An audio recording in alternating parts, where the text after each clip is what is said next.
Well,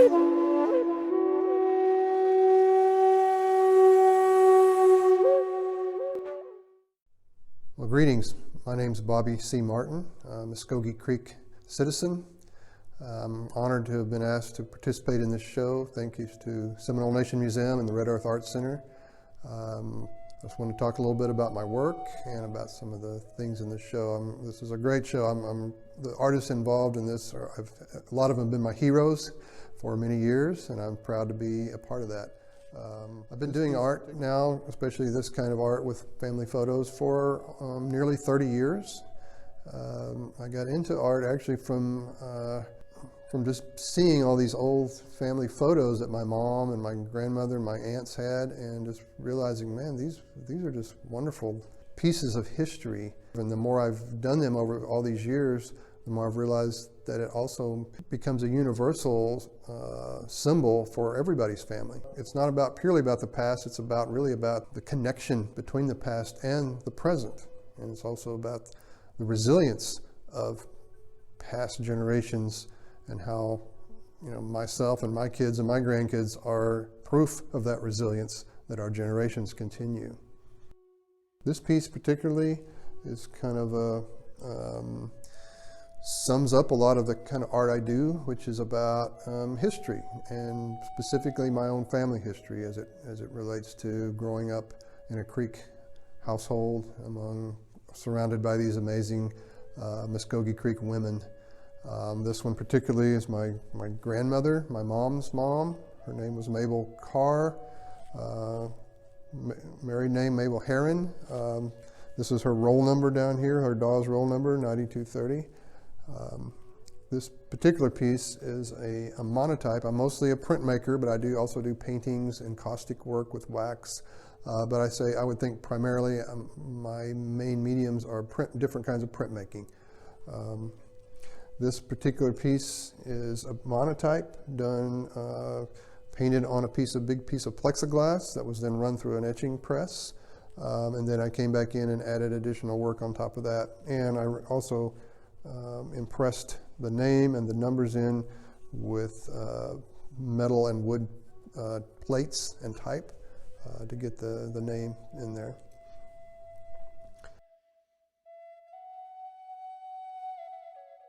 This piece is entitled After Church. It's from a photograph of my grandmother, Granny, and my mom right here, and her baby sister, and one of the many little kittens that roamed around the farm.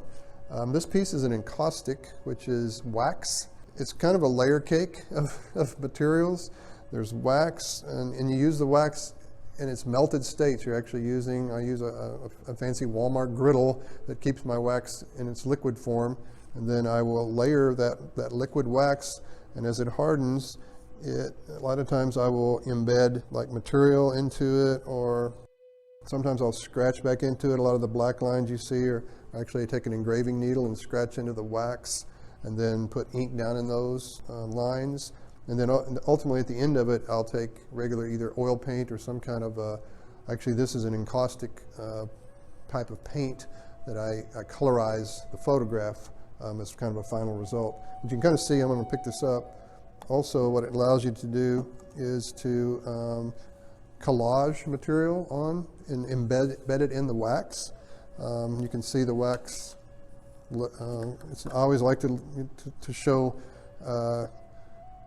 evidence of the art making itself, so I just let the melted wax just drip along the sides, just so people can kind of see, oh, okay, there's some kind of strange material going on here, and so it becomes, like I said, kind of between the collage and the ink and the paint and the wax, it becomes this kind of layer cake that just gets built up layer by layer, and it gives it this I think really unique depth and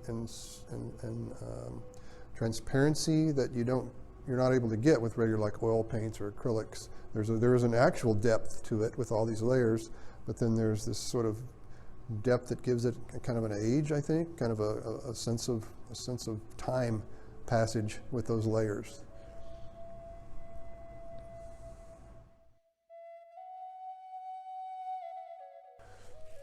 This piece is called Immigrant Indians #1. It is a screen print, basically the same process you would use to print on t-shirts. In this case, I've used it to make a fine art print out of it. It's a little bit different than some of my straight ahead family photo images. It does involve an old family photo though. My mother, when she was going to Haskell, which is now called Indian Nations University in Lawrence, Kansas, took this photo of the homecoming king and queen when she was there. This has probably been 1949 or so. And it also shows sort of one of my most recent obsessions, which is maps. I love maps. I've always loved maps, but I've never really used them very much in art, in my artwork. I just recently, in the past year or so, just really have been interested in maps generally. Maps are amazing pieces of art. They're also obviously pieces of information too. So there's this combination of these graphic symbols that mean things and get people to one place or another, but they also have this artistic and design quality to them.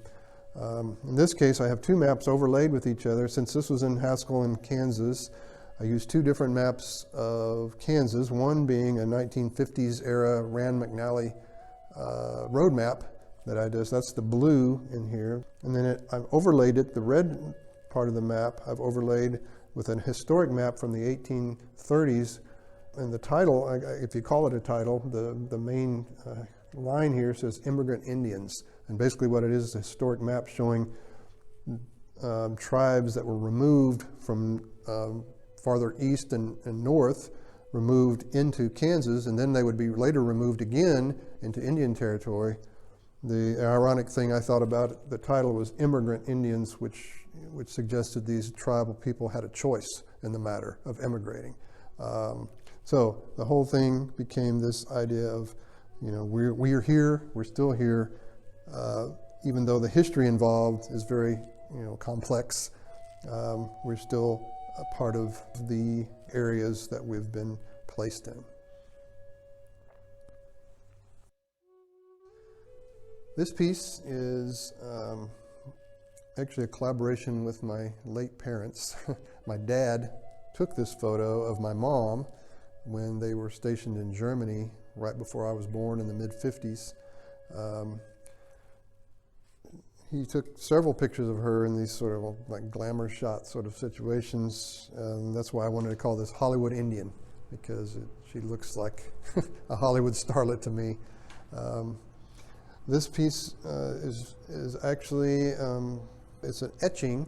You take a big metal plate with a photosensitive surface, and you can actually expose the image to the metal plate. And then what you do is you ink up the plate and run it through an etching press. So you print it very traditionally. You can take a photographic positive, actually, and burn that to this plate and then ink it up. In this case, I inked it up with a couple of different colors. I wanted sort of a subtle colorization to it. I didn't want it to be, totally black and white. I didn't want it to be totally full color either, so I wanted to give this sort of aged look to it. So the plate was large enough where I inked it in black for the background, and then I also did a separate sort of a light greenish sort of because that's what I imagined in my head that the color of the coat was with this wool coat. And then I added a little bit of a flesh tone and just a tiny touch of red on the lips. Anyway, the important thing to me about this is, again, it was a collaboration with my parents. I just lost my mother earlier this year, and so this becomes just one of those things that become even more valuable to me as an artist when I'm looking at an image like this, that there's that relationship between my parents, and I get to be able to bring that out into the public.